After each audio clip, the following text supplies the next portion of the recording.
Yele kasu moko boya bimaka boya. Yena kama boye tozongisa yo esiko utana libumu munene. Wapi na wenge mususu wana? Ah kutu wenye yaka moko meso merti. Wana ya jibe mpya. Ata yuko ba diabolo wana nyama de. Wana da nyama munene.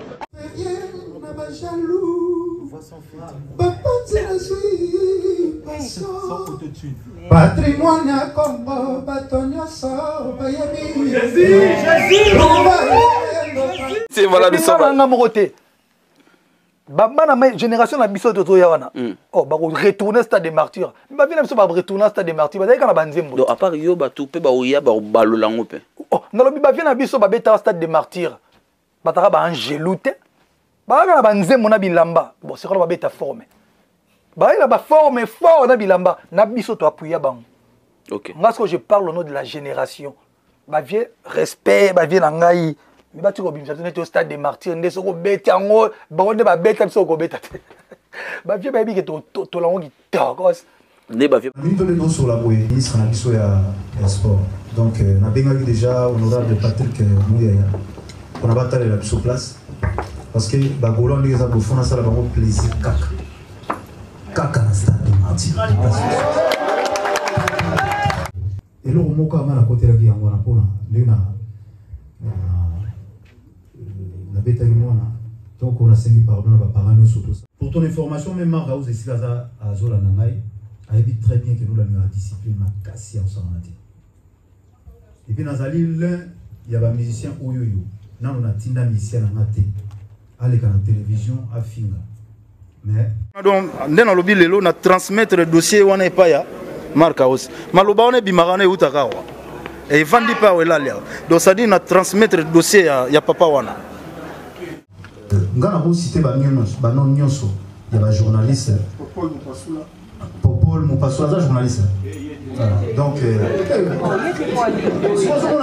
il faut savoir que non on souffre la réalité c'est voir ngai nzembo ninyo yebi ya Robino Mundibu au revoir tout le monde a habité chanson liberté ferré à Saléli Nani ceux qui va dire conférence à presse des presse à ferré faire à lobby bah tu n'es pas à côté de prison à bien côté de prison pour bêta qui moine il m'aura le bien mais dans la chanson faire raison pour qu'il a plus bah jaloux bah toi c'est pas qu'il dans quelle prison bah toi balinga dans la kuna bah quand ça il va bloquer non qu'il bloqué finalement au bois Kelly na nito yembeli na parce que sur aux autres qui va jaloux c'est que moi nous à ça qui est contre la prison à ça jalouse voilà pourquoi à chaque époque, ils ont toujours un grand esprit à exister pour impacter sur les autres balanga. La génération d'abord, il a fallu que Fali a signé stade pour avoir courage. Il faut reconnaître malgré reconnaître donc Nassima Fali, héritier, Lacoste, Ferraillot dans la liste. Pourquoi? Parce qu'il y a eu un Fali. Donc sauf qu'il ne fallait pas le mettre à péter. Ça va peut-être choquer les gens, mais Ferré a toujours été un suiveur. Il y en a. Tout un verset comme parole. Qu'il y en a qui tiennent des fali mutolobi que bampu kuna ba fourmi. Fali le baga likambo deux bons. A finga mutu. Ya ko finga te deux bons. Il faut voir. C'est comme mutu abi fourmi na puku. Puisque c'est lui, il est trop dans la victimisation, on les laisse comme ça. Pourquoi il n'a pas été? Ah, moi la marre. Moi la marre. Il va tout balinga avant été. Et quand il fait bidon rabou devant ma chroniqueur au zone ça va rester ainsi. C'est oui bien papa mon passoula. Hein? Papa mon passoula. Oui bien. Très bien. Avana. Aza journaliste c'est au sali que na émission na ND fallait annoncer ce que beta stade. Ou bah tout le monde est en bêta stade, c'est parce que Bandai n'a plateau pour Paul Mopassoula. Ok, faire rigoler le bain évité. Bon, bah par exemple, quand moi, c'est comme si Baby fait rigoler. C'est le même faire à Benga JB les 4. À Benga JB Diabou. C'est le même faire, non? C'est le même faire Oyo, Abinga Ouera vieille jaloux. C'est les mêmes frères Abinga Kofi Bide Kokodia Nzombo. C'est les mêmes frères. Tourner dans le plateau Papi Mboma. Banzemi a fallu Ebi à mon côté. Mais c'est les mêmes frères et 2 ans après, Papi Mboma tourner une leçon de moi a fallu Ebi. Lola ya Koseka.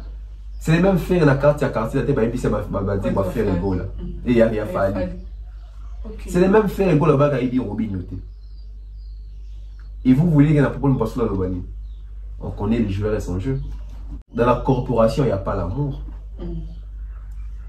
Un artiste qui est en train de minimiser un autre journaliste, oh ça fonctionne mon avis, non. Bozo Seka. Et donc, comme ça, on a fait ça, il était. Oh. Bah, yo kanate. Mais dans ce temps, on va qu'il y était. On peut s'attendre à ce que vous avez fait.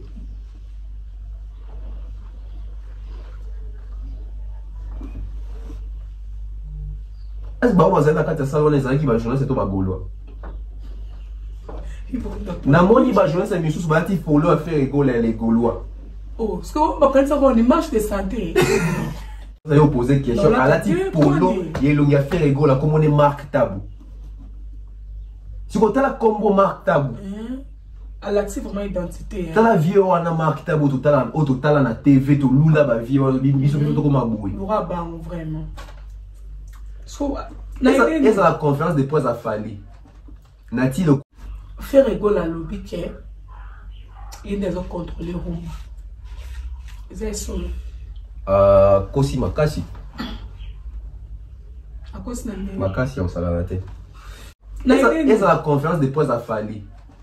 Nati le cola côté ati polo ya les warriors. Wana peka bat ba mo nate. Et si ka bozali ba do yuwe ba di londole ba martabu. Et si ka ba senti ba descendre de konabi non journaliste. Faut ôter les mélanges. Kofi ba pesa embargo po asi po par les trichements ya Kofi ba sima mark tabu na nzoto. Na concert moi ya Londres ba zobisa mark tabu ba pesa na mo Kofi embargo et pas ba journaliste à l'époque ba joka ba vie na biso. L'agence Kimia Shipping au Canada. L'agence Kimia Shipping au Canada, toujours prête et à votre service. La solution, c'est l'agence Kimia Shipping au Canada et adieu nos petits soucis.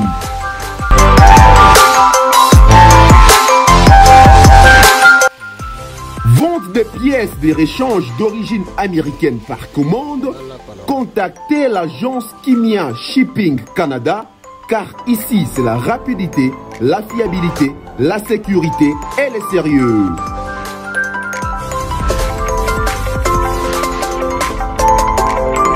Fret aérien et maritime en toute sécurité. Pour l'envoi de vos colis et marchandises, Congo-Canada, Canada-Congo, par avion ou par bateau, contactez l'agence Kimia Shipping Canada.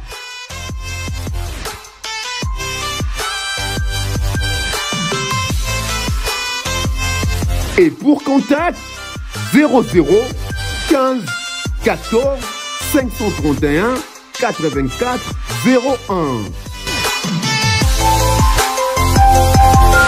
L'agence Kimia Shipping Canada, Tokos.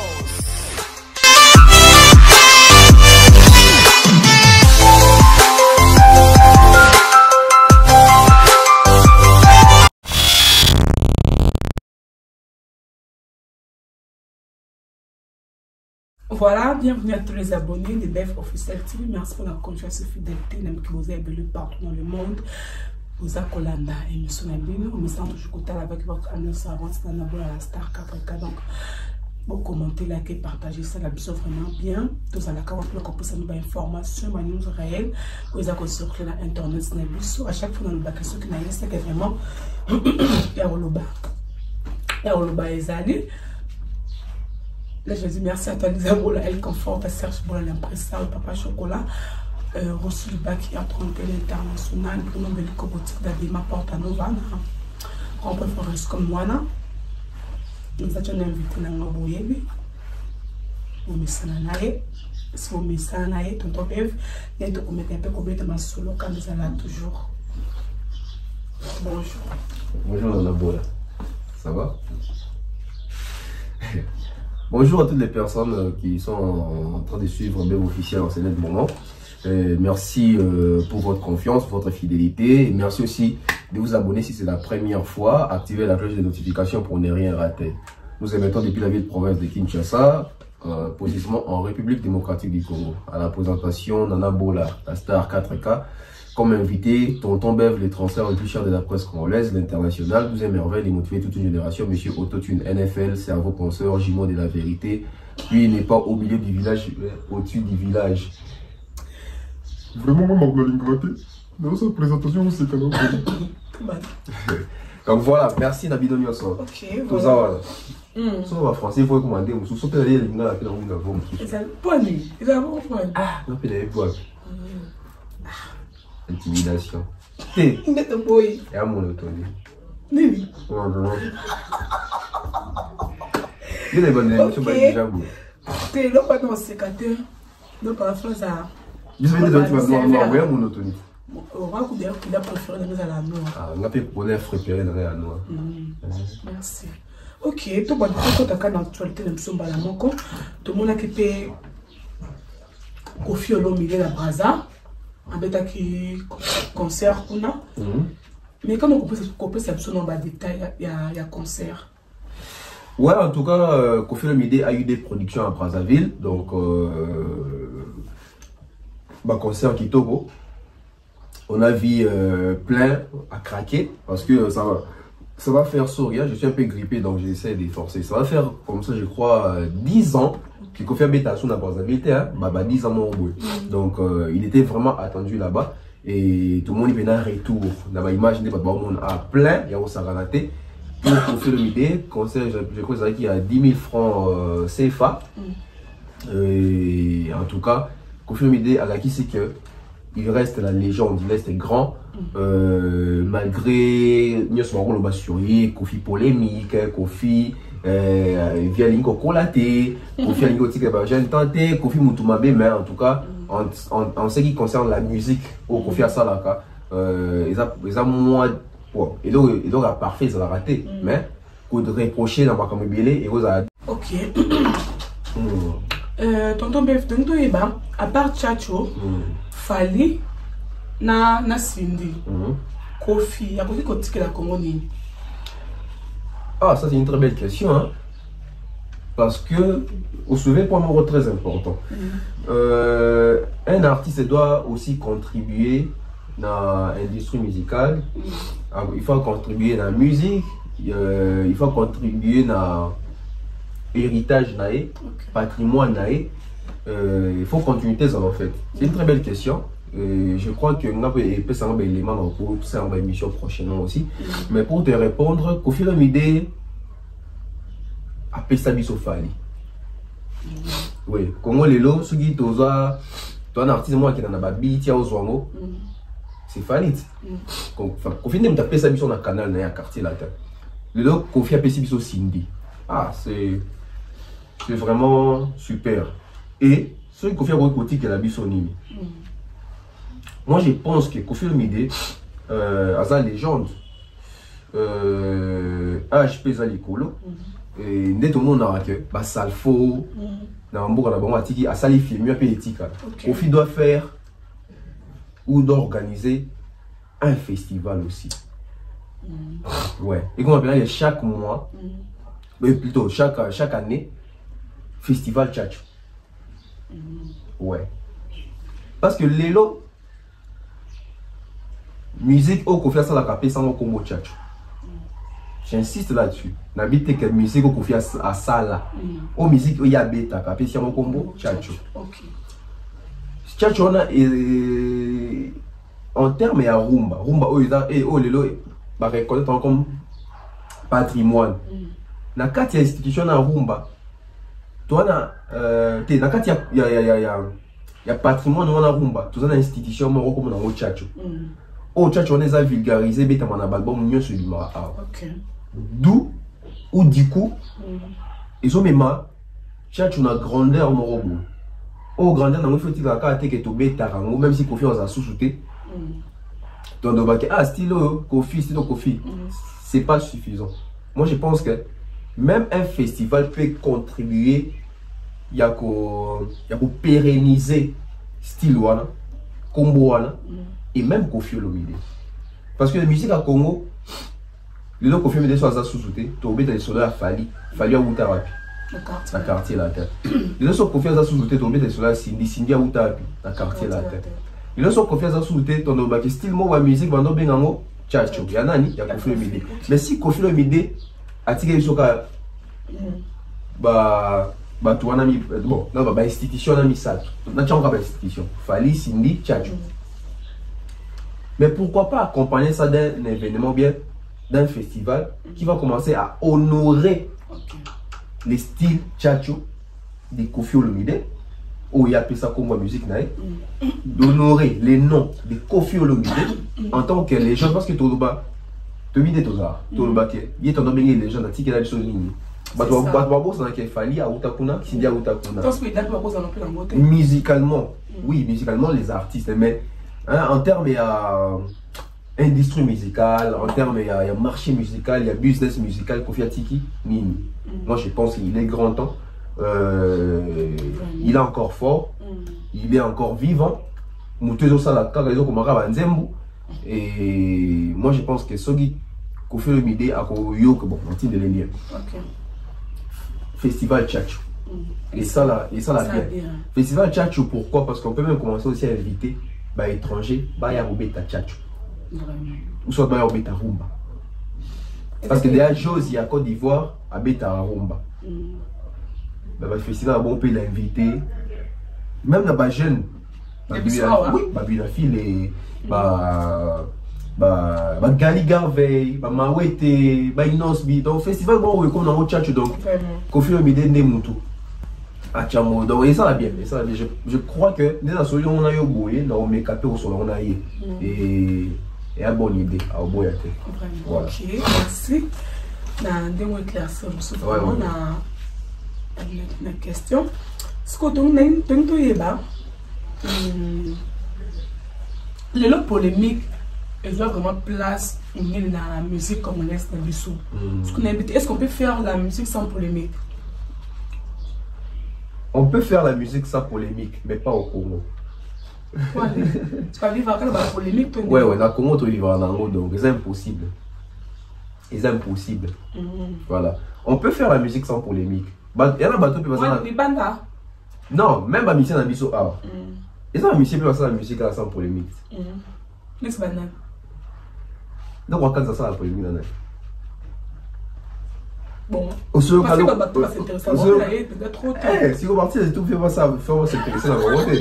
Parce que, tu vois, les gens, les hommes, comment il y a pour nous intéresser. Les gens pensent que si on va s'intéresser, il y a un succès. Alors qu'ils vont s'intéresser nos points. Les hommes doivent s'intéresser à la marque aux points. Pour mettre ta guitare bien. Pour ça, basé pour la polémique. Pour ça, à Mbanga. À Lubaka. À Lubaka. Ok. L'homme va s'intéresser à la fabrication pour Annie. À Mbanga, c'est pas pour la musique déjà. Vraiment. Donc, faire la musique au Congo, on a obligé. Moi, dans le Congo, voilà. Il y a des artistes, on reçoit beaucoup d'artistes dans le Congo. Au Mato Kita. Pourquoi tu as la polémique? Polémique, au Mato Kita. Il faut rumba. Il faut rumba. Il y a un rappeur et il y a un rappeur, mais oui, c'est ça. Et là, c'est tout congolais. Est-ce que les Congolais sont à bon chanter? Congolais sont bien. Congolais sont bien. Donc, on peut faire la musique sans polémique. Oui. Mais quand? On peut faire la musique sans polémique quand il y aura structuration Makambo dans l'industrie musicale congolaise. Doit en monter. Au moins, les jours, comme on a une industrie musicale, jour comme on a pouvoir d'achat, jour comme on a des fanatiques intelligents, on a des mélomanes consommateurs intelligents. Polémique, ils ont la place à la musique dans le oui, pour aller. Parce que parce qu'on a place aux affaires, la consommation, industrie musicale, l'orientation, canalisation,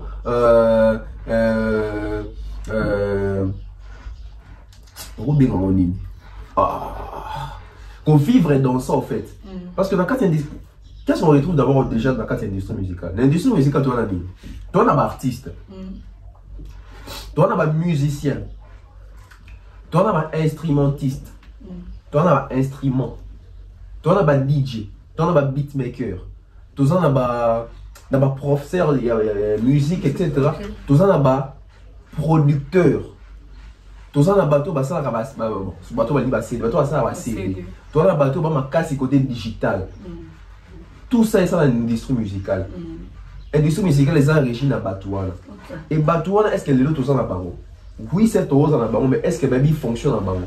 Parce que les autres, au monde, tous les là, ah, Denis, bah whisky, bah menacer, biso, etc. Mais bah ça l'industrie musicale à Makasi, biso dans l'industrie musicale. Dans l'industrie musicale, Kala, on a des bics dans Congo, tout ça, les trois mousquetaires, bah ça bah ma chef à musicien tout va contrôler musique à Congo. Ils arrivent Perkis qui a Mangana, Taboulay, na Franco. Le même sanga nani les deux à chef à musicien. Azate. Azate. Bah au bout yayo.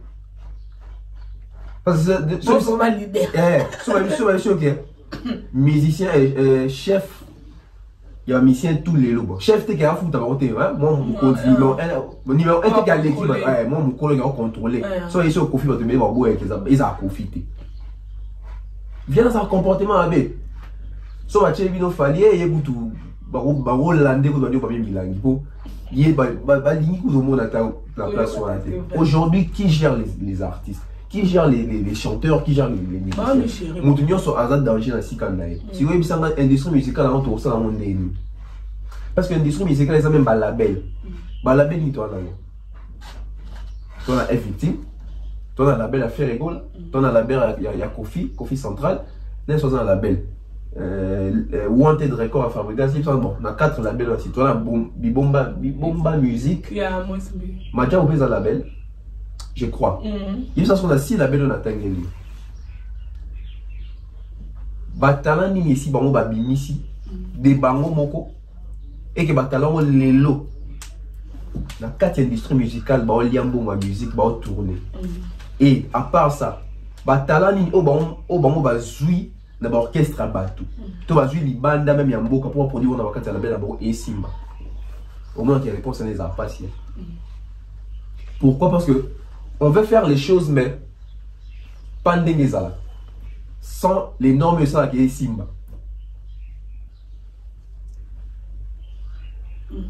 Tony tout ça à la belle, mais Tony tout ça à la belle t'es ndeni. Basala que la belle est fonctionné. Yebi sanga Simba ndeni. Jour ton comme en industrie musicale à solo. Jour fabriquer ça noté quand il y a un bon ma musique. Jour héritier au té album ne beta na kina oli na un bon ma musique. Jour ba ferré, ba nolia pena ba vrai l'art à musique. Ba dièse ma wete, ba bune affilé. Jour ba nolia pena vraiment ma musique. Polémique est là. Polémique c'est parce que au comme focus OK travail pour oui que et donc on a ça les fait ça en bon. Parce que polémique pas moi travailler à té. Il y a même la bon. Mais quand on est stressé dans pia quand tu veux mettre ta musique, ta la ba mission sont bon écoute arrêter la musique, la majorité. Ba to ba lire en bon la musique ba l'équipe 4 traité, la musique à Congo. Parce qu'on aime la musique des années. On a fait production, caché ça, prestation. Oui, au lieu de faire la musique, mais quand on va faire la musique, c'est comme un sous. Et comme il y a au vendu la musique, il y a quelque part pour une bonne petite. Donc il y a différent. Il y a un level dans la musique. Quand on va la musique, ça va être au bout d'un jour, au bout de ma la PSUT. On a la musique. C'est bon, comme ça. Bon, la musique est allée aux affiliés. Bah respecter on a ba norme nyonso esengi ba respecter professionnel ça la œuvre d'esprit na musique de Betty na France et Leli pour n'ambon écoute musique de Betty na Badolit et Leli pour n'ambon écoute vraiment ko liambo la musique n'est pas le comment ba polémique à tout ça là pourquoi parce que toi distrait toi na ba stress à ba pia ka musique de ce côté. Et maman on a aussi sans polémique musique et bêta dans avec polémique des musique et bêta. Pour bailler que dans la musique à solo tu gagner qui. Ton industrie musicale tu as fanatique ou à son bar tu as pouvoir d'achat. So ba que bon tu mets ta musique dans polémique. Hein? Tu es dans bon. Polémique en moi c'est son belina ni pas. Au son artiste il y a ça polémique ba tigrer donc Sokodé reconnaître, en tout cas, papa, polémique au sali nané, oh yo, non, laisse tomber, tant bon côté si soit. Ouais, c'est qu'on le bat, Congolais, a tiré dans la discussion dans foufou. Bah, musicien congolais peut tirer dans la polémique, dans la haine.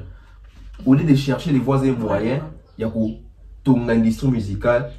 Et puis, on va voir, il y a un paquet. Bah, il y a un gérer ma musicien. Il y a un vieux mot à bénir au petit n'a petit n'était. Bah, j'aime sous appeler ça, on va copain. Et pas vieux mot, bah, les canilles. Comme bah, si ma sous vient dans un sous cop. En piaté, l'industrie musicale, ils ont koufa. L'autre, on a un jeune artiste. Moi, il y a l'autre monde qui Fali Ferré. Donc, on a tout le monde qui a demandé fois PMB. Sous des PMB, tout le ride. Tout le monde a un jeune. Du coup, tout le monde a un jeune. Tout le monde a un Robinho, un déplique, un héritier, un Fabregas. Tout le monde a un plus jeune qu'elle. Fali, oui, un âge. Mais perception, et comme ça, on va filmer. Pourquoi on va le Fali n'a fait pas un an de coup de jeune. Bon, bisou, tu as sous plus jeune. Alors que tu as un beau sang, bateau dans tout angulo, à part Fali n'a fait. Bon, là, on a Fali n'a pas quarantaine d'âge. Héritier, tu as sous bateau, tu as 40 ans. Héritier, aussi 40 ans, est-ce que tu as héritier Watanabe sur le plan musical africain? Tu as héritier Watanabe dans Whisky. Comme grave. Ah, est-ce que les lots, ceux qui Nigériens, c'est ceux qui ont tous les ceux qui t'aiment, ceux qui teams. Tu as Rebo. Bon, beaucoup, tu as tiqué pour ça, moi, à côté à maman là-bas. Il y a la ticket dans le coup. Tu as Tatiana Betarumba, tu as Tatiana Cruz, tu as Claudia Batissa, tu as Laurette La Perle, tu as non, tu as Honorable Cindy Lecoeur. Cindy Lecoeur, pour toujours jouer dans moi, notoriété à Kofi Olomide. Mais sur les plans, pendant que tu as Cindy, tu as Chilima, ou soit tu as Tiwa Savage, tu as Sharon Dipanda, Cindy ne pèse pas. Tout le monde clair. Parce que on a mutu. Moi, Cindy soit à payer mon coup. Bon, ici, on n'a pas qu'à gérer mutu. Mais il y a un petit on a pu gérer. Qu'est-ce qui manque? Non, tant que ça Tiwa Savage, on a fortune telle, on a mutuka tel, budget des aboués, caché dans les aboués, à voyager dans la jet privé, etc. À trophée des aboués, l'industrie musicale n'est et côté saboué. L'industrie musicale est signée au côté. Imagine-toi, héritier Watanabe à 40 ans, aucune salle mythique, il banda et Afrique en Europe. Mais bah whisky bah pas pour la salle mythique. Fali c'est à peine à la quarantaine d'avant théâtre, c'est à peine à la quarantaine. Pourquoi? Parce que il y a eu des aînés au Batongue, il y a une industrie musicale et on en souffre. Et moi je pense que mon la position a bien pour relever Pantouana. À 500 artistes pour l'industrie musicale, moi je pense que Kofi est bien placé. Même Fali qui comprend les choses aujourd'hui, il peut les faire, mais c'est mort. Si on a une ligne qui est historiquement qui Fali n'est dans 500 artistes, c'est ça le problème. Mais ça,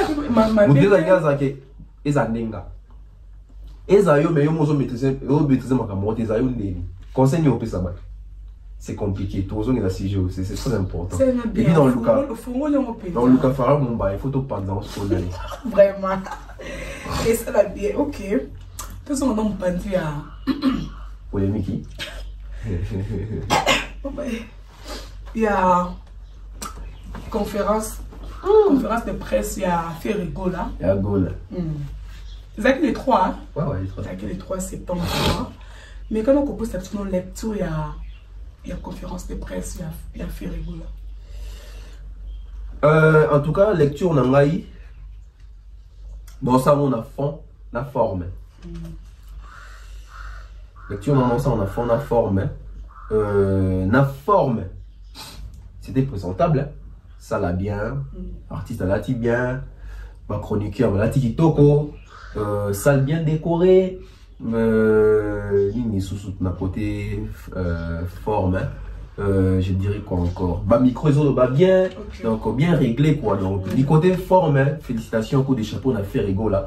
Parce que il faut le faire. Hein. Ma conférence de presse a beau épais, ça sous moi trop mingité. Et déjà artiste azali na makoloba bah je sais pas ma question retourne et j'ai la question réponse et ça là qui paie bien donc voilà c'était vraiment au rendez-vous fond il y a conférence de presse ndé ici ka bah salité za moi mingi ba bébé za moi mingi na kati ya fond des penza quelque part on s'est posé la question si c'était une conférence de presse ou bien si c'était une réunion d'amis ou retrouvailles. Il y a grand frère na balé qui ne va pas bonbon. Pour on est dans le Bible parce que biso va prendre de bien d'autres limités. Na mon a fallu pour passer cette émission dans de Colombie. Ah, moi émission, tu vois des camarades bobeta ma solo. Oh tout le monde a une conférence de presse à faire. C'est que ça pire. Oh tout le monde a une conférence de presse à faire. Ce conférence de presse on a tout le monde à faire, il fallait bon et avec les mêmes réactions des journalistes. Émissionnaire. Mais en tout cas, dans l'ensemble, c'était bien. Ok. Voilà. Vous trouvez ma question et ma journaliste comment? Bon, il y avait des belles questions. Il y avait aussi des questions. Ma question. Ma question, monsieur Zagé, ils en en fait. Ma question, on ne pas préparée parce que je l'ai dit toujours. Les chroniqueurs, les journalistes congolais d'aujourd'hui ne lisent pas, ne travaillent pas, ne se documentent pas. Nous avons devant nous un artiste qui a aussi prison. Nous avons devant nous un artiste c'est pas aussi facile à rejoindre dans les médias. Nous avons devant nous un artiste à son album. Mais dans mon question, souvent, je me suis dit, est-ce que ces gens réalisent qu'ils sont devant faire?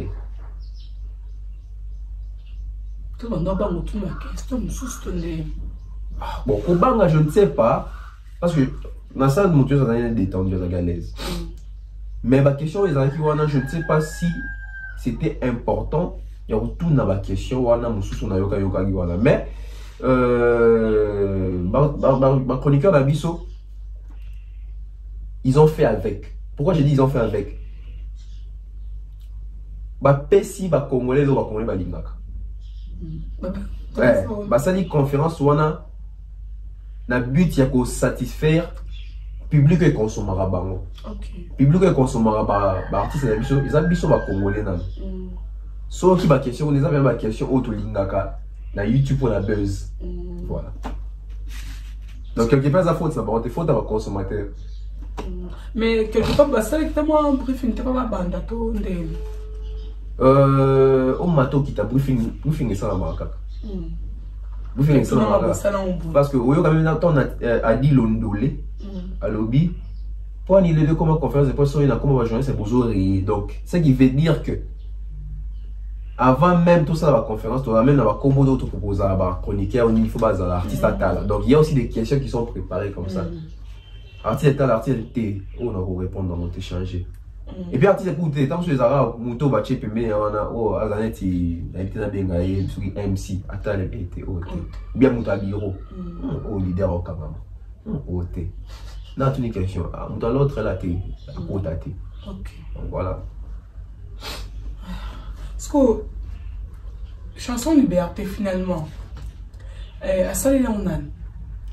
Ah ça c'est une belle question.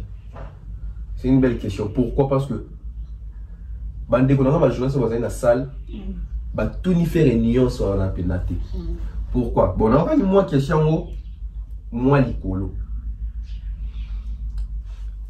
chanson liberté ferré à salle linani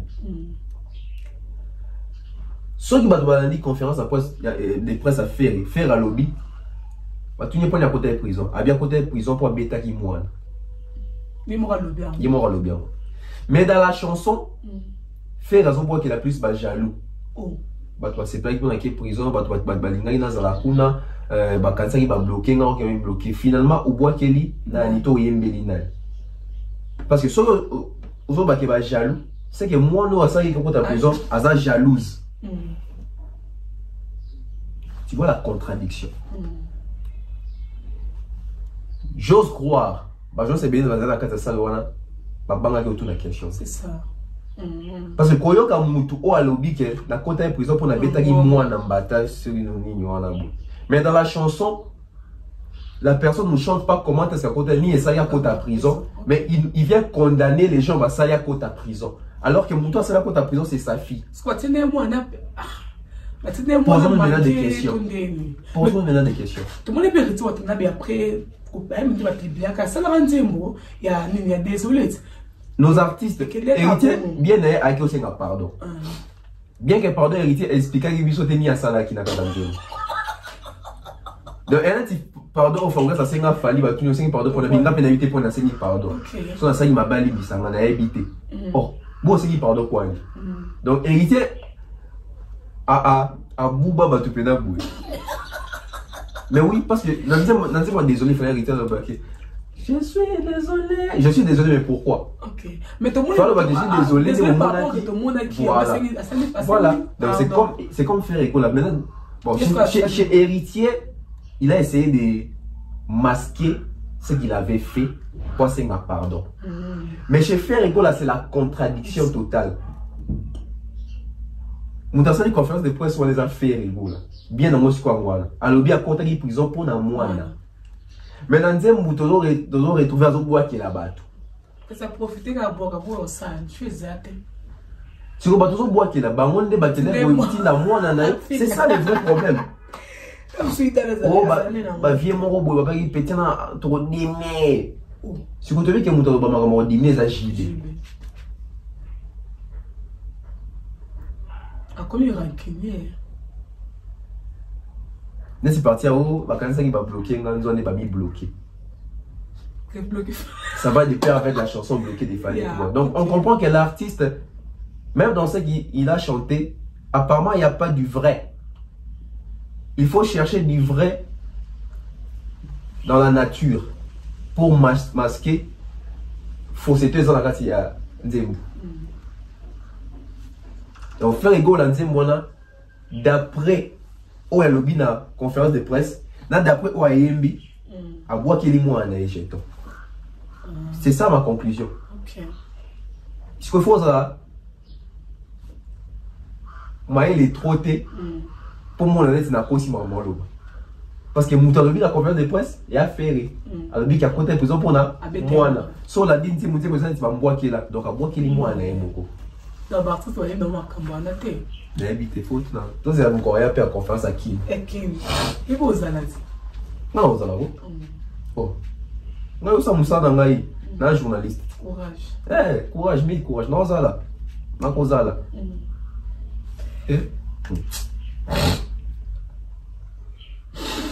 Oh, on dit mal. Faire rigoler à l'objet qu'il y a des gens contrôlés Rumba. C'est ça. Kosi Makasi. À cause de Makasi, on s'en a la tête. Bah, journaliste, c'est un biseau. Tu as la chance.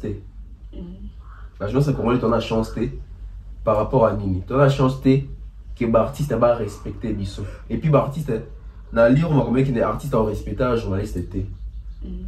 Journaliste, c'est un mouton, ils ont paniqué devant artiste congolais. Journaliste, c'est congolais, c'est un mouton, ils ont lenga artiste. Journaliste, c'est congolais, c'est un mouton, ils ont bangé ces artistes dans le no quitté l'obité. Artiste a bengé sous le tête, to a allez, qu'à sous le plateau, il y a les journalistes. Faire rigolo qui nous dit que c'est lui qui contrôle la rumba.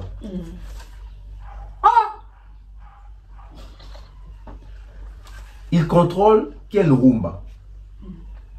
Déjà, un Ferrigo là, reçu dans un plateau ou dans une émission, où on lui pose la question d'expliquer ou de définir la rumba. Il est incapable d'expliquer. Et c'est le même Ferrigo là qui nous dit qu'il contrôle la rumba. Comment on peut contrôler la chose qu'on ne maîtrise pas?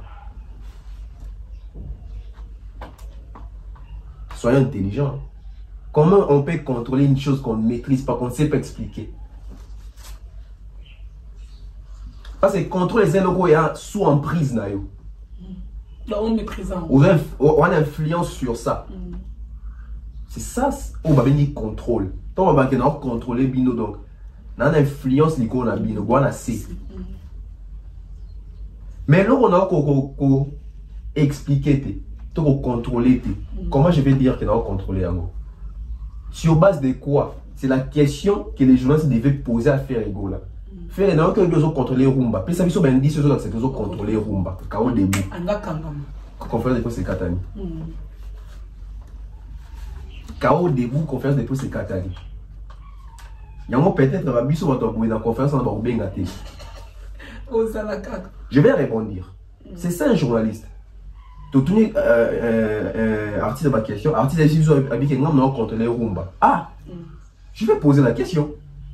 Ferrego là. J'ai aimé votre réaction, mais j'aimerais avoir des précisions. Quels sont les indices qui nous prouvent aujourd'hui que vous contrôlez la rumba? Car au début. Mais je pense que vous avez Batiki et les cas. Tout ça, la chance. Ok. Les tout derniers albums au rumba et Ferrego avant Dynasty, c'est qu'est-ce que j'avais dit? Qui j'ai dit? C'est quelle est cette rumba qui a cartonné en Afrique? Il y a l'album One. Quelle est cette rumba aujourd'hui qui contrôle en termes de vues sur YouTube? Quelle est cette rumba de Ferrego la plus streamée sur ma plateforme de téléchargement et combien de streams? Quels sont les concerts joués par Ferrego là? Il y a haute facture. Au rumba, où il y a contrôlé les OP, ça y est, la production. Il y a AVC, il y a un papa, tout dans le 21e siècle. Puis la bololo, mututo sauté mutamela. Ou alinga melaki sia bololo. Tant pis. Il faut dans la vraie. Quand Ferrego nous dit qu'il contrôle la rumba, Ferrego, le tout dernier album s'appelle Dynasty.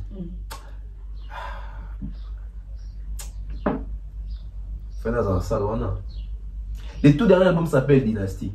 Dans l'album, on retrouve plusieurs styles ou plusieurs beats. On retrouve on retrouve aussi des rumba. Quelle est la chanson rumba? Même la seule chanson rumba dans le 4 albums ou même la Bibi Afrique, même dans le Congo. Parce que si on a dans le Congo, on a fallu pembe. Le Congo bino boloba fallu. On a héritier watanabe ou ba rumba les autres contrôler dans le Congo. Rumba ni a faire essayer de tourner ta rumba mon quoi faire. Ya héritier. Bilo wa boye. Tant qu'on le bien en public, bozawana, bozongi si était, boche l'erreur parce que na muto zomi tcha que yenda zo contrôler rumba parce que à moins que vous contredire il était. Moi ils sont contredire on se remettre en cause. Comment ça on se remettre en cause. Mais bien tant boutique bon, voilà pourquoi aujourd'hui Ferrego la atika na kati ya rêve voilà que je suis la plus grande voix, la meilleure voix, les plus grands chanteurs. Atika na voilà pourquoi il n'évolue pas musicalement. Pourquoi? Parce que tant on va dans le babon pour l'air ou surier ou tant balo barabongo ye moi zoyo ka kibalo ba ne bongo on doit contester à ça na ba journaliste to na ba grand artiste il s'est dit que na komi to so ni na pe reproche ki on tika na ba non muto alinga reproche muto alinga reproche na biso ba na osa assemblée mais so azompe na ngapela na muto monte pe na oyi sanga pe so na ma beto na malamu. Et même si tu as la qualité, tu as des arabes. Mais si tu as qualité, ils ont lésé sous. Donc, faire les deux, c'est poser des questions. Ils ont toujours contrôlé Rumba. Comment est-ce que vous pouvez expliquer Rumba sur les années? Ils ont toujours contrôlé Rumba. Rumba na nini o italami mingi koleka ba rumba tout. Parce que tam ça veut dire c'est au contraire genre il y a un succès va blongo bon dire même par rapport à bon où il y a le bac succès à rumba. Ouais c'est le net comme ça le même bon. Izaki réunion il y a ba congolais. Poto. Na poto. Ah, ndeni kale, oui, madame. Vraiment. Ouais. Ok. Il y a d'autres journalistes, ils ont posé des très belles questions. J'ai aimé. Ouais. Dans ces questions, nous lisons à toutes les questions, moi, il y a bien. Deuxième question, à toutes les questions, moi, bien. Ado, à toutes les questions, bien. Adi Londolé. Pour ne citer que ceux-là, nous soutenons à.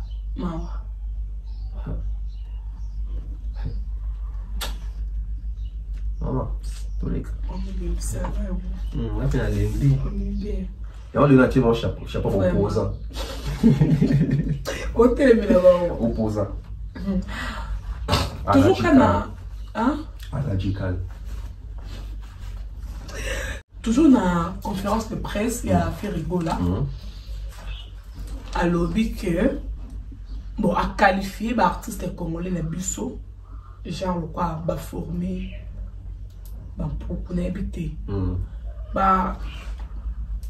Qualification amigo qualifié au moins on dit à propos de ça. Ils ont manque à respect, ils ont une politesse, ils ont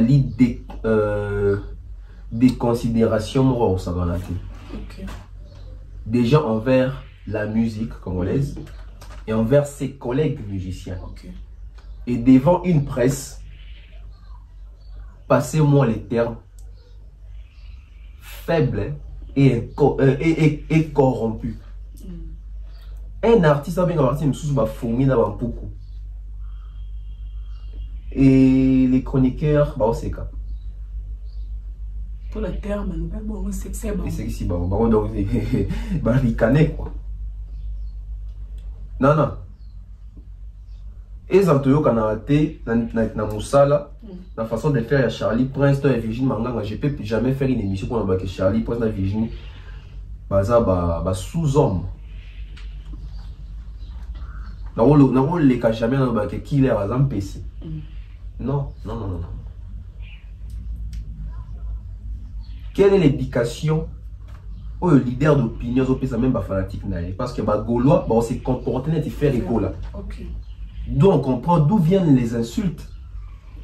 Bah film là déjà. Si que yo moro tant leader to kolo na bango film là bon. Mais ils prennent ça aussi.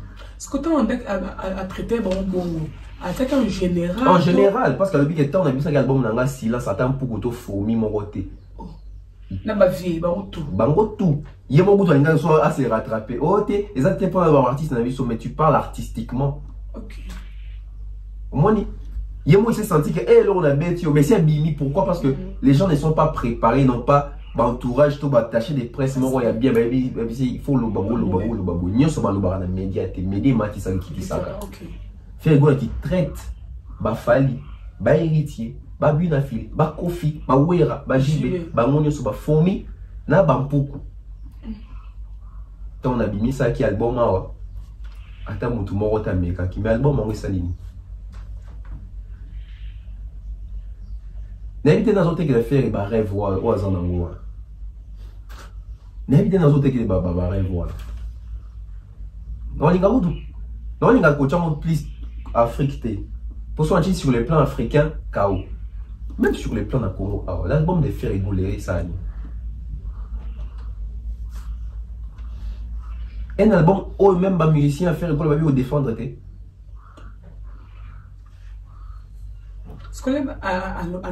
Si c'était Fali à sa l'émission, mon nègre a dit ça qui album là, tout le monde venait mécanique quoi parce que son mec au daï, bah tout tant la émission qui attend PC moi tant console là mais héros. C'est ça que ça allait dire. Non, on a bateau là dans 4 salles. Asa arrogant. Il y a un peu éviter de faire un moyen de faire un PC, faire un poukou. Il y a évité que Ritia Mbaka. Il y a évité que Kofi. Asa orgueilleux. Au faire la saliwana, ils ont qui humble. Tu vois comment les gens sont. Excusez-moi, na moins les pignards dans la place à cerveau. Dans la communauté. C'est triste, c'est choquant. Tout ça quand même, tout est inversé comme parole. Qu'il y a qui tient des fali mutolobi que bampuku na ba fourmi. Fali le baga likambo deux bons. A finga mutu. Il y a pour finga te deux bons. Il faut voir. Si comme mutu a bi fourmi na puku, puisque c'est lui, il est trop dans la victimisation, on les laisse comme ça. Pour aller arrêter. Ah moi la marre. Moi la marre. Il va tout balinga ba moi été. Et quand il fait bidon rabou devant ma chroniqueur, ça va rester ainsi. Ça va rester ainsi. On vit en Europe, mais on n'est pas toujours intégré. Parce que Batunaye, au contraire, il fait récoller papa Marambo et Binisaki. Il m'a dit Batunaye. Confiance à vos choses à faire. Au moins, il y a Somba Bango. Faire un moniteur ici, on va dire qu'il y a Sombi Presse. Donc, faire Marabassa, il y a une presse correct, professionnel. Avec ta nil, solo, il y a bleu, on a eu. Au moins, la question, c'est qu'il y a on a mis tout un verset comme parole de Jésus, fallait que tu aies quitté la femme qui a béni pour qu'on a fourmi. Donc, créer ma camoin. Mais parce que c'est faire égaux là, on laisse passer. Elle a pris niveau par niveau. Niveau fait les années. Il y a mon tour pour soit le maman bongo pour attaquer. Faire un leader d'opinion, il faut changer le langage, il faut changer la communication. Il n'est pas fort en communication et Bati a été trop devant le micro pour le bas. Moi, je suis à ma casse dans le bâté. Bati a gagné espace dans le bambi sur le bateau. Nous quittons au bête à ma bapo et bien. Ouais. Donc, il fallait le bâté, il fallait le essentiel. Il fallait savoir structurer. Dans le cas où tu as des questions, à ça, comme tu peux répondre à ma question, au bâton qui. Ils sont obligés de m'amener si votre conférence de presse va tourner ma question. Au bout de la question, mais oui, ça tombe sous journée, c'est que question on a capacité de répondre à moi parce que comme maman sous une polémique. Ou ça doit répondre en paix. Bah toutes les questions polémiques me répondre sagement. Ou si journée c'est Sony. Voilà. Oui, papa mon passe là. Hein? Papa mon passe là. Oui bien. Très bien. Avana. Aza journaliste c'est au sali que dans l'émission na ND fallait annoncer ce que beta stade. Ou bah tout bon gars les beta stade, c'est parce que Bandai na plateau à Popol mon passe là. Na eu pour mon passe là. Depuis bah RTG à ton autre na TV. Voilà.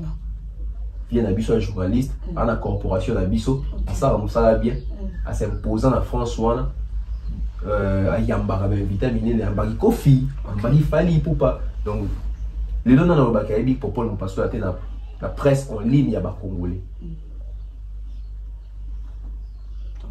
Pour Paul Mopasso c'est un grand monsieur, beaucoup de charisme et professionnalisme dans mon salle et il fait bien son travail. Pour Paul Mopasso donc, il y a pas ce BTND. Ok, faire rigoler le bail. Bon, c'est comme si Baby fait rigoler. Ah, on a fait rigoler. Quand il était personnel, on a fait rigoler, on a noté la TV, avant la madame Saloti, on a fait rigoler depuis. On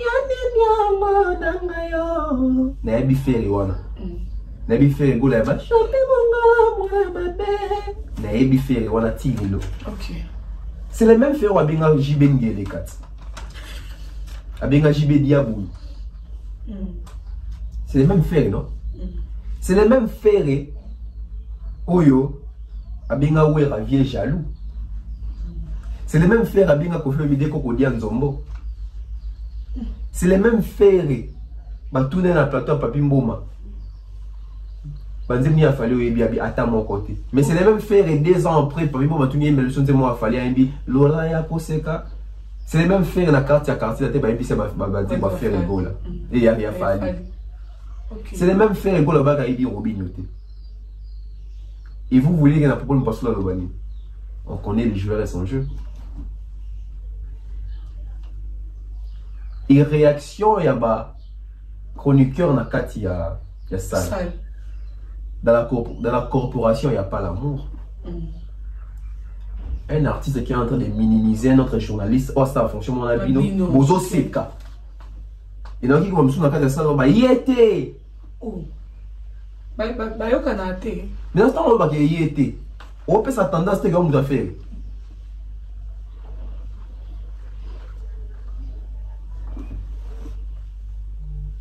est-ce que bango bazali na kati ya sala wana ezalaki bajournaliste to bagaulois namoni bajournaliste misusu bayati polo afere ekola ya legaulois. Oh, parce que on va prendre une marche de santé. Pardon, imagine. Na kati ya conférence de presse, Mouto a béni gens à poser question. À la type polo, il y a fait rigolo comme on est Marc Tabou. Si vous avez la combo Marc Tabou. À l'actif vraiment identité. T'as la vie on a Marc Tabou au total na TV to lula ba vie biso biso to comme aboué. Laura bang vraiment. Et ça la conférence de presse a fallu. Nati le cola côté ati polo ya les warriors. Wana peka bat ba mo na te. La tangi pena comme bo vie pena mo ke to mona ki. Marc Tabou, Saint-Marc, na polo ya Ferregola. Et puis les Saint-Marc avant tout na question na yalbi Ferregola aux les meilleurs chanteurs congolais de tous les temps. Oh, c'est quoi ça? Mais bon tu une erreur. Erreur tout c'est quoi ça? C'est ça la presse? Meilleur chanteur à tous les temps au Congo. Ferré. Na Ferré moi ici la valeur na kiteli qui va au conseil.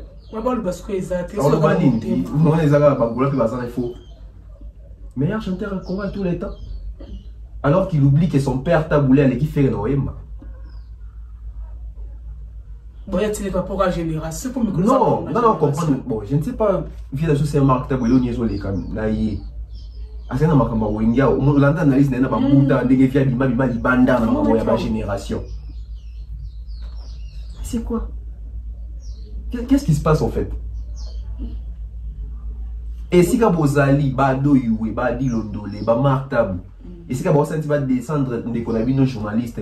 Faut hôtel mais Kofi ba pesa embargo po asi po par les trichements ya Kofi ba simba martable na nzoto.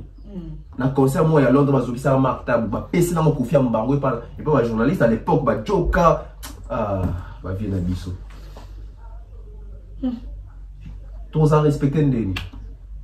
Parce que on a point où je suis contre faire rigoler mon sang parce que c'est un journaliste. Vraiment. Nous sommes dans bande abattre la bande là. Ça se fait pas. Bon c'est quand donc soit ba y était le président Mona ne simba te président banani popol azande ko ya fali na mission ni popol mposo sa sala azo matisa fali azo kitisa faire ba bisata moko izate mais pourquoi les gens vivent dans na haine?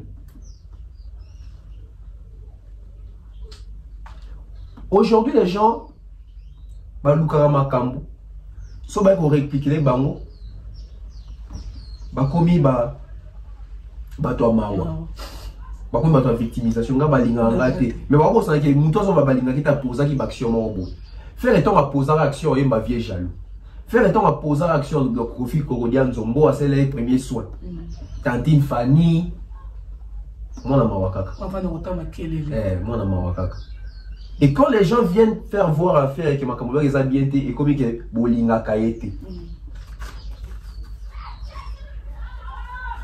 Donc, c'est triste. Quand on a monnaie avec les journalistes, à la tille lamba, les longues artistes, donc,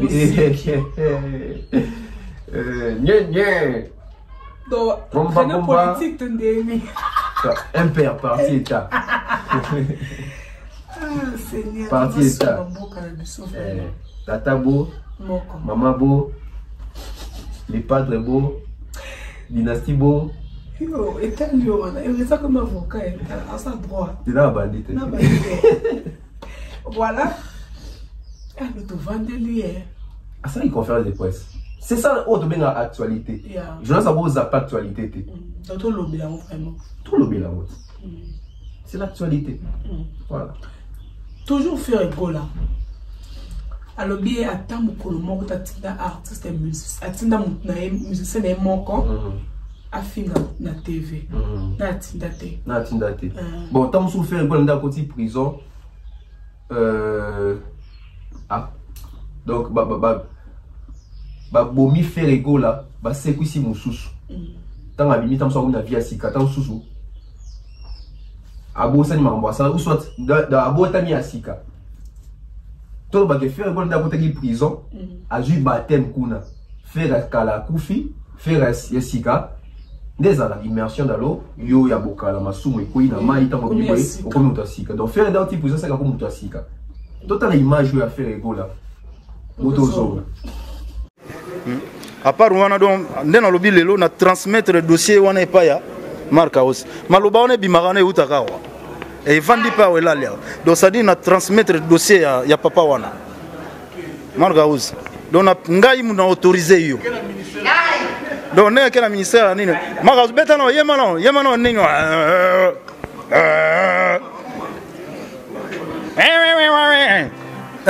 yoga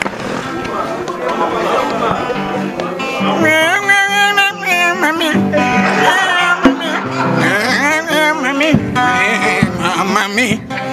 Là, il qui va le pousser ma casse. Là, il est eh. Oyoki. Il y a une petite contradiction sur contradiction. Oh, il m'a cabossé. Confusion. Et il est pas gueule. Ah, l'artiste, Bisso. Vraiment. C'est le même monsieur, 7 ans ou 6 ans passés, qui nous disait que ma communion se mais pas ma cause et où t'as wapi. Il pas naïf. Mais c'est la même personne qui nous dit que Nano Atinda mon tout à fait artiste de la télévision. Bon, on les a déjà le passé. Elle peut être maman. Il y a le Nano T. Et à te Nanda au salon après Natiki, Abi Bomote, Abi Nano T. Mais ah mon truc pour Bossanati ou non Bossanati? Quand on rappelé PKK. Elle rappelle. Elle rappelle. Merci. Papa Bossanati bon lobby. Wapi na divan, wapi yango yango. Na rappelé. Vous savez papa royal lobby. Bon na moi ça kia. On va ni en belingume. Bon monanga. Tiens mon otaki musa. Sia mission.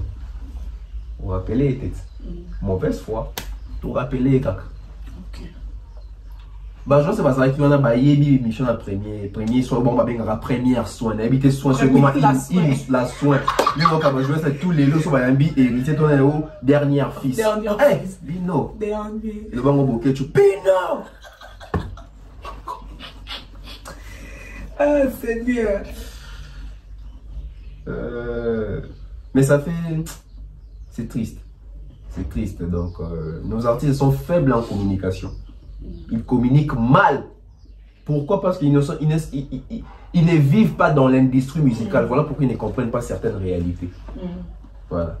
Ça revient bien. Yangani. Moi, ça, on parle de ça. Ils ont moi 2-3 artistes à comprendre quand même. C'est quand même un bon pas. Et puis tout le monde va aller qui me soupe voir la exemple artiste ou ça bien. C'est bien. Voilà. C'est le plus important. Bon. Il y a Gola. À l'oubli. Donc, on sait toujours notre problème. Faire Gola à l'oubli que les lots sont baillés au canet. Pour toi, il y a ma banque. Il faut que ça va en bon. Invité. Tout ce qu'on a fait, ma banque. Voilà, ils ont sous manque à respect sous la presse. Mais pour son peu, on a c'est car. Bien, on dit, on va diki. Dans les salles à sauce. Faire un billet sur le Yokani qui est bon artiste qui avant biso to yamba roto futa bon bon c'est que toi yamba bon pour et donc le bien c'est très significatif de vous comprendre donc toi un piaquer toi un bon yamba bangote donc c'est un petit peu comme photo caché au tchawana au kokate alors qu'il oublie que bon artiste on va faire biso bon dire pour sa promotion il faut payer c'est pas à nous de payer les artistes c'est pas à nous. Voilà pourquoi j'ai dit que nos artistes ne comprennent pas certaines choses. C'est pas à nous la presse de payer l'artiste. C'est à l'artiste de payer pour élémenter les cas. Et quand il dit ça, il a il ne maîtrise pas la promotion. Ça prouve la suffisance. Pour les cas, parce que ça va venir dans le programme là-bas. Biso peut exister, tu as besoin là-bas. Bango peut pas exister, on a besoin de biso, on se complète. Aujourd'hui, médias, toute technologie, et comme il est tellement avancé, tu causes en poste na bangote bango zappé na poste na bisote pourquoi ngalo tout ça banalisa bébé tapi ba nika pour to yamba ngina pour yambika ben ngala na facilité ani oh y a un plateau te je parle de la musique non le belayo ba botala nga ba fa no botala pour non le belayo yo siko liso ko leka na média te na zo mi boma parce que moi je suis visible avec mes analyses yo bomi visibilité no bi nga on lekate faut mo ou soit dans les cas où na te ah créer ma chaîne donc les cas pour la visibilité parce que zo boma visibilité na yo on se complète. Il faut que journaliste pour faire hasard artiste, hasard on appelle ignorant et imité. Bien on doit ça boyer ça y est. Ce qu'on a ce problème là et ça là que idée on a tam sur expliquer artiste. Et ba kokaté. Ba kokaté. Artiste bandi conférence de presse boyer. Laura tendance à salir annoncer à lobby en français, ba peut se faire mal au yoka de blazo MC. Oh t'es loin dans la lingala. Après, vous les mêmes ferrants qui se défendent en français. On se défend ennemi. Ça commence quelque part, il faut se préparer. Donc, même à jouer, c'est bon remarquer que. Ah, c'est au mémier français au boulot.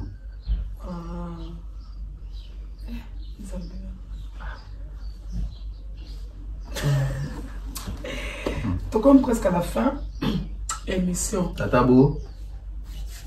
Ferré. Les padres beaux. Bon. Dans une seule bande. Il faut souffrir la quatrième cambia qui derrière mes fils. Ouais.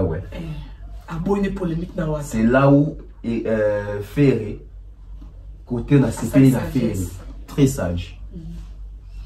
Côté na CP na Ferré parce qu'en même temps il a été sage, en même temps il a été malin. Les bandeli. Non, quand la Katia. Il y a question une réponse à question. Et j'espère que tout une question dans une polémique pour faire un beau mi à bouquet mako. Et ça la dernière fille c'est Nabiso. OK. Andimi. Aboui nae o. Andimi ne babo tu qui héritage. Andimi nae babo tu les droit de Nes na ya zaki nango en jouer nango. Pourquoi je dis qu'il a été sage?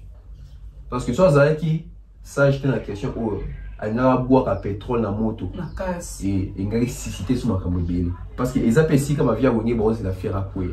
OK bon quelque part pas tellement de la route na wata et ya ma route na wata faire à comprendre n'a pas qu'on a habitué qui faire à lingité bolongo la ina fali oh il y a moi je éviter vous comprendre OK. Parce que une fois, et comme il a hérité d'affaires, et s'il oh, mon pépé. Ma papa. Il a été malin. Il est malin de ne pas plonger. Il y a l'ingé à monter. Mais de toute façon, il y a bon, mais il y a l'ingité, il y a l'ingé à fali. Au côté de ma mécanisme. Maman, au cerveau penseur, tu as ça ma lecture. OK. Aboui na ye. Et comment que héritier d'affaires sur le plan musical, même sur le plan héritier c'est pas encore un poids lourd. Oh, allégé.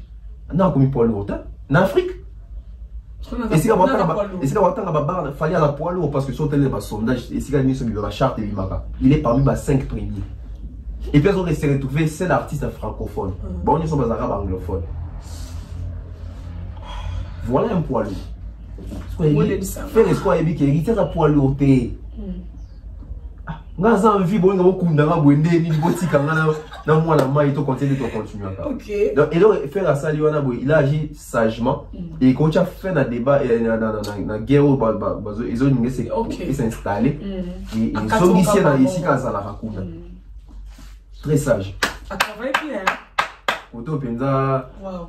Ça va. OK. Ouais, point positif. La CP non makasi. Il a été sage dans la réponse parce que soit ça sage un gars tout héritier. Allez. Alors comme et quand tu peux sur fallu bien il y a les gars bon tu comme tu as fallu d'aller. Mais héritier la mon pas dire ah c'est devient travailler kitoko.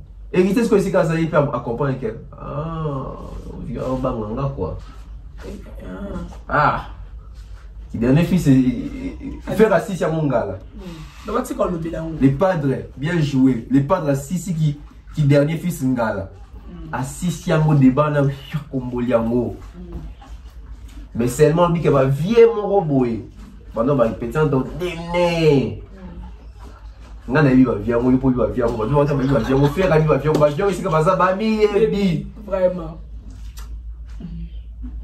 Faire la bisco va vieux pour prouver bango. Non, prouver on yemba.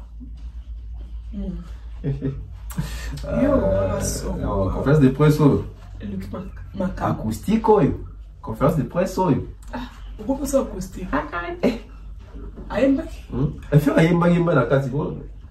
Si on fait les choses, non, quand je dis que là-bas, il y avait des fanatiques de Ferrego là. Faire ça à Capella Naï. T'es bon ça t'es yoga bango. Vois ça en autotune. Jésus. C'est comme oui. Ah, conférence de presse en Akito quoi wapi. Donc conférence de presse en Akito qui va jusqu'au photo fallait watcher ba wanted. Baba tomate. Vois ça en autotune. Les padres. Mais journaliste hein. On est qui bango. C'est pas ça l'anglais. Bah ça la nini. Je vois ça.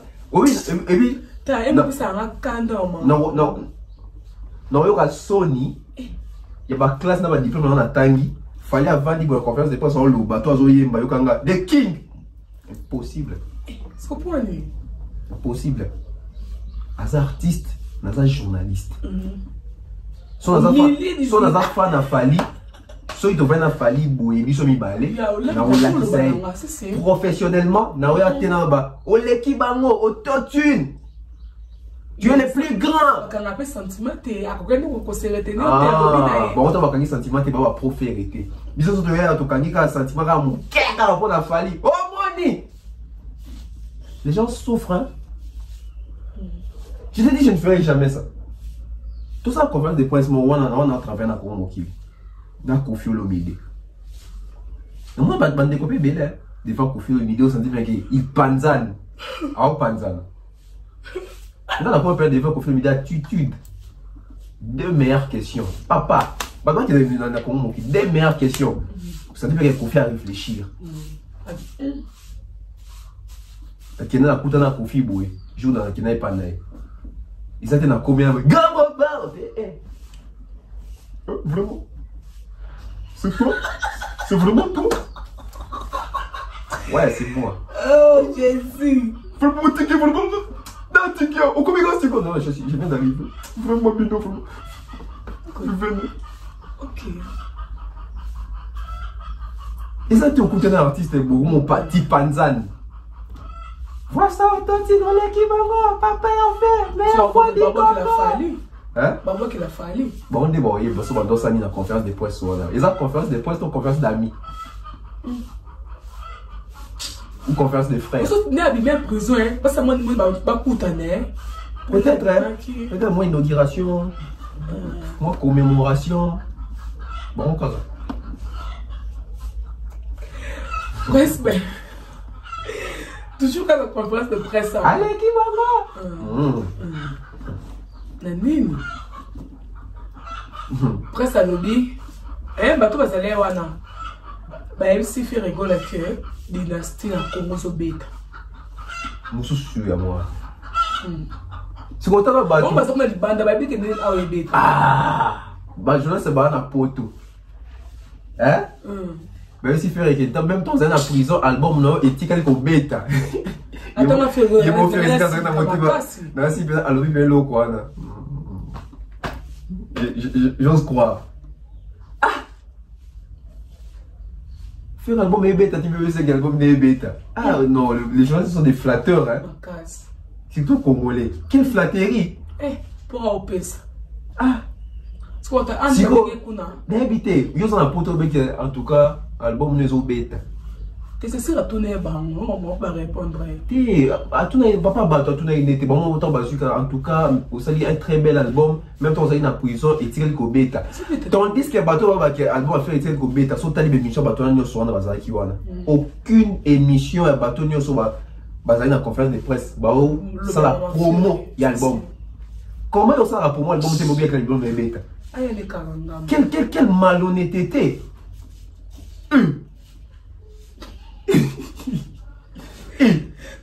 Oui, qui documente ça dans la salle faut quand on vous nzete et ça c'est si bien.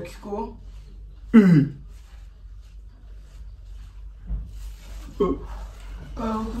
On t'a comment le Non, c'est méchant. La même mission dans l'obé la caïté. Pour bêta tel les soloté. Ah bon, quand on va battre dans jouer cette question té. Si on a fait un gars ah, n'est-ce que c'est pas un zémouni na quatre bon, il y a bien là on a. Au moment on a pas chaos debout. Hey. Oui ça fait également des bêta. La promo bossa elle était. Ah, ferré. Ah, balingiote. Balingiote. Balingiote. Yo moza conscient. Balingiote. Akabana maman. Bon, dis moi les guides bangolo kabula mutuna. Oh, nzamba sangisi. Tu es là mon maman c'est mon bail. T'es nzamba sang savait battre. Faire rigolo avec ta stade de martyr. Décision de mon nom faire rigolo là. On met à stade des martyrs. A fait biso date. Puis date on met à tes. Ah bien on met à stade. C'est une bonne chose. Faut encourager. Oui. Dès toujours encourager faire mettre à stade. Dès toujours encourager faire la mettre à stade. Mais faire maintenant mettre à stade. À ça la bagnon on a biso pe. Olympia, Bercy, Apollo, tournée américaine, tournée africaine, tournée européenne. Ah on a sur la Shark. Oh. Oui. Ah, on a vu sur la Rotana. Il va fanatique naïe. Biso ya mélomane, ton consommateur. Ah, on a vu sur la Rotana qui est table pour $2,500. Table comité à $3,500. Et ça va bien. Fa fouta. Le roi d'avoir fouta stade c'est très bien. Ah bah nous la stade pour après. Ah oui. Faire une gola na wapi, la stade est marqué avec ses gaulois. Ba gaulois boyoki. Bolela qui a fait stade, faire à lobby à combien ta stade. Ce qu'on fait à bien en stade. Par influence, il y a un journaliste qui est mort consciemment le but qu'il a fait un bêta stade. Bah, je ne sais pas, mais ni est bon, toi y est moko. Toi prouver. Il faut prouver. Si koyo, quand la logique à un stade. Voilà pourquoi, à chaque époque, ils ont toujours un grand esprit, encore une fois, à exister pour impacter sur les autres balanda. Okay. La génération d'abord, il a fallu que Fali a signé stade pour baser courage. Côté, la génération n'a pas de yawana. Oh, bah retourner stade des martyrs. Mais bien sûr, retourner stade des martyrs. Bah quand la donc à part yo ba tout pe ba oya ba balo lango pe. Oh, non le bien na biso ba beta stade des martyrs. Ba tara ba angelouté. Ba kana ba nzembo na bilamba. Bon, c'est quoi ba beta forme. Ba il a ba forme fort na bilamba. Na biso to appuyer bango. OK. Moi ce que je parle au nom de la génération. Ba vie respect, ba vie na ngai. Mais bah tu vois, tu es au stade des martyrs, tu es au bête, en haut, bah bête, tu es au bête. Bah vieux baby qui est au long qui t'agos. Il faut pas reconnaître, malgré pas reconnaître en côté. Donc, la Sima Fali, héritier, Lacoste, Ferraillot, maximaliste. Pourquoi? Parce qu'il y a eu un Fali. Donc, sauf qu'il pas le bête, mais le bête à péter. Ça va peut-être choquer les gens, mais Ferré a toujours été un suiveur. Il y a Il a fallu. Pas Nyoso, mais la majorité a autre monde. Fali a sa source de motivation, il a Ferré. Fali a un droit chemin et puis il fait courage et puis a tika quartier dans sa album. Fali a bandi ba featuring na génération na bango ba tout pe ba mo lukapé parce que maintenant moi on liboso discours ezali ke ba tia ba to poids mais ba doit comprendre featuring Fali a bandi makambo ya album ya ko fongwa mawana na génération na ye ba fingi après par après pourquoi c'est seulement lui qui dicte et les autres suivent. Fali a eu risque à stade mon va ndeko tout pe ba na sima on ko annoncer stade. Et bien sûr, il fallait les années, jour à ça, l'émission n'a pas nous passer au bateau baye habité. Mais Michel Popol, je parle au nom de la génération. Stade Wana, biso toute la génération, il parle au nom de la génération. Donc, Fali, il a sa motivation à faire l'héritier de tout Wana. Alors, qui on a Michel Popol, il y a un mot P. Salami. Merci pour faire exister dans la musique à Congo. Il y a ça courage à la jeune et belé. Sauf à sinon on a plus capable. Moi j'approuve, félicitations à faire école les fois bêta stade voilà. Ok. Fallait dossier. Et surtout, il faut pas comment faire héritier signer stade avant faire. Ah, nous avons dit donc on doit faire annoncer le stade boy. Ça va, Kito. Voilà, coste peu. Voilà, total est la bino. Donc il est ici là. Covid pe ozonga souté. C'est si la babage pesa kuna. Ils ont ya. Bâcheté babalingo ka soit bâcheté. Ah, c'est bien. Vous s'abonner massivement et ça la bien. Dédicace pour clôturer. Dédicace na batutu balandi biso, merci beaucoup toko pena na suka. Merci bongo na ba sponsor na biso, donc monsieur Franck Kassongo, César Amani, monsieur Eric et madame Laetitia Jonzenza, Mr Mukanda Moktek, monsieur Jonathan Mondila, maman Néné, je vois comme ça maman Flo, merci beaucoup, merci na maman Diane Malika, merci na maman Blondine Efenge, Johnny Pembele, Benji Bernard, Benzema Madimba Queen Piqué, Nouch Mawete, Stéphanie Mac.